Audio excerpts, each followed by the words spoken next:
Karong adlaw mo ang Miyerkules sa Badlis o Ash Wednesday, mo'y unang adlaw sa Kwarisma.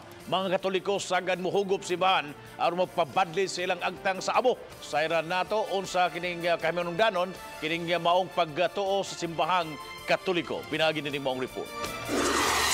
Sa abo gikan ug sa abo balik, kini ang simbolo sa abo nga gibadlis sa agtang sa mga Katoliko ato sa Ash Wednesday. Sa Cebu Metropolitan Cathedral, ingon ini ang sitwasyon sa mga taong midagsa aron magpabadlis sa ilang agtang.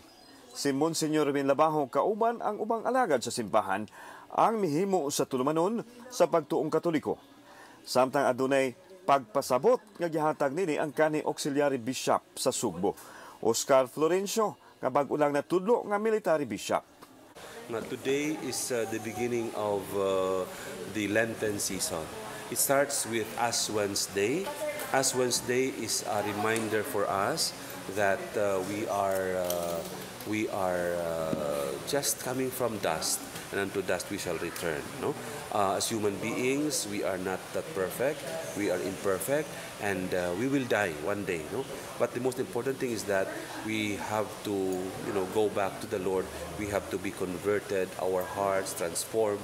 Ang Ash Wednesday mao ang adlaw sa puasa o fasting ug abstinensya.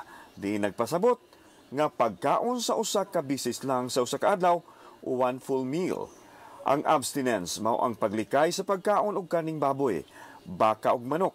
Hinuon adunay gitugutan nga dili magpuasa kadtong mga bata ug mga tigulang ug kadtong mga masakiton. No? Why all this? No? Because when we have one full meal only, chances are we will experience that hunger also, which is a painful experience, no? To be hungry. So we unite that with Jesus, no?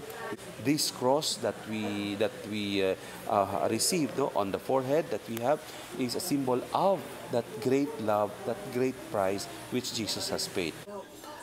Ako si Alan Domingo, Balitang Bisdak.